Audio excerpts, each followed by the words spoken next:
Hello friends, welcome to Mallika பத்நாத் வீட்டு சமையல். ஸ்ப்ரவுட் மாம் அப்படிங்கிற அவங்க வந்து நிறைய ப்ராடக்ட்ஸ் இன்ட்ரடியூஸ் பண்ணியிருக்காங்க. முளைக்கட்டி எல்லா ப்ராடக்ட்டுமே அந்த மாதிரி தான் கொடுத்துருக்காங்க. அந்த வகையில் இது ஸ்ப்ரவுட் மாம் அப்படிங்கிற பெசரட்டு மிக்ஸு எனக்கு சாம்பிள் அனுப்பிச்சிருக்காங்க. நான் அதை ட்ரை பண்ணி பார்த்தேன், அதை பற்றி ஷேர் பண்ணிக்கிறேன்.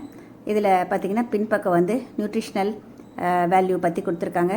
இந்த ஸ்ப்ரவுட் பண்ணுறதுனால, முளை கட்டுறதுனால என்னென்ன சத்துக்கள் அதிகரிக்கும், அதனால் நம்மளுக்கு எவ்வளவு அட்வான்டேஜஸ், கட் ஹெல்த்தி, அதோடு வந்து பயோ அவைலபிலிட்டின்னு சொல்லுவாங்க. ரொம்ப சுலபமாக நம்ம வந்து உடலுக்குள்ளே அப்சார்ப் ஆகும் முளை கட்டிய பிறகு.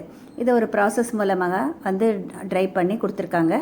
இந்த பெசரட்டு மாவில் வந்து அவங்க 200 கிராம்ஸுக்கு வந்து 300 ml தண்ணி சொல்லியிருக்காங்க. நம்ம தண்ணி ஊற்றிட்டு கரைச்சிட்டு இந்த மாதிரி மூடி வச்சுட்டு ஒரு 1/2 hour அப்படியே வைக்கணும். பொதுவாக நம்ம வீட்டில் பெசரட்டுக்கு என்ன பண்ணுவோம், கொஞ்சமாக எண்ணெயில் வந்து சீரகம், பச்சை மிளகாய், அதோட வெங்காயம் பொடியாக கட் பண்ணி வச்சுருக்கிறத வதக்கிக்கணும். இது வதக்கிறப்ப வந்து ரொம்ப நேரம் வதக்கணுங்கிற அவசியம் கிடையாதுங்க.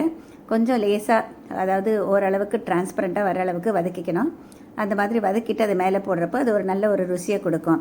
இதுக்கு பொதுவாக நாங்கள் வந்து இஞ்சி சட்னி ஒரு காம்பினேஷன் கொடுப்போம். இந்த வதக்கிறப்ப பார்த்திங்கன்னா வந்து ஒரு டிரான்ஸ்பரண்ட்டாக வந்தால் போதுமானது. வதக்கிட்டு ஒரு தட்டில் போட்டு ஆற வச்சுருங்க. இப்போ ஒரு 1/2 hour கழித்த பிறகு இந்த மாவு எடுத்து பார்க்கணும். ஒருவேளை தண்ணி பத்தலை அப்படின்னா இன்னும் கொஞ்சம் தண்ணி ஊற்றி நம்ம கலந்துக்கலாம். இப்போ தோசைக்கல்லை சூடு பண்ணிவிட்டு இந்த மாதிரி வந்து நல்லா மெல்லிசாக ஊற்றிருக்கேங்க தோசையை.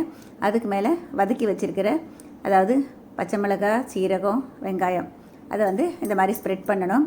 பொதுவாக இந்த தோசை வந்து ஊற்றின உடனே வந்து எண்ணெய் போடக்கூடாதுங்க. இது ஸ்ப்ரவுட் பண்ணியிருக்கிறதுனால அந்த வெள்ளையாக வராமல் இருக்கிறதுக்காக ஒரு நிமிஷம் மூடி வைங்க. அதுக்கப்புறம் சுற்றிலும் எண்ணெய் விடுங்க. கொஞ்சம் குறைச்சி தரையில் வச்சிங்கன்னா நல்லா கரகரப்பாக ஆகிடும்.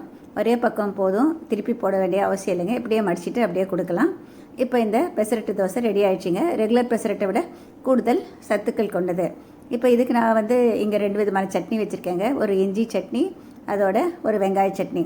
நம்மளுடைய விருப்பம்தான். இஞ்சி சட்னி மட்டும் கொடுத்தாலும் பரவாயில்லைங்க. பொதுவாக இதுக்கு தேங்காய் சட்னி கொடுக்க மாட்டோம், ஏன்னா ஆந்திரா ஸ்டைலுங்கிறப்ப இது தான் கொடுப்போம்.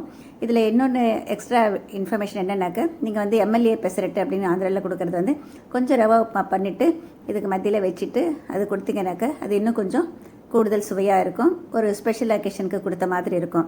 அந்த உப்புமா வந்து கொஞ்சம் ரொம்ப, அதாவது உதிராக இருக்காமல் கொஞ்சம் நல்லா ஸ்மூத்தாக இருக்கிற மாதிரி நம்ம செய்யணுங்க. அந்த மாதிரி வச்சுட்டு மூடி கொடுக்கலாம். இப்போ இந்த ப்ராடக்ட் வேணும்னு நினச்சிங்கனாக்கா கீழே ஒரு ஃபோன் நம்பர் கொடுத்துருக்கேன். அந்த ஃபோன் நம்பருக்கு நீங்கள் ஆர்டர் பண்ணலாம். வாட்ஸ்அப் மூலமாக ஆர்டர் பண்ணிங்கன்னா அவங்க மற்ற டீட்டெயில்ஸ் கொடுப்பாங்க. ட்ரை பண்ணி பாருங்கள் ஃப்ரெண்ட்ஸ். Okay, thank you.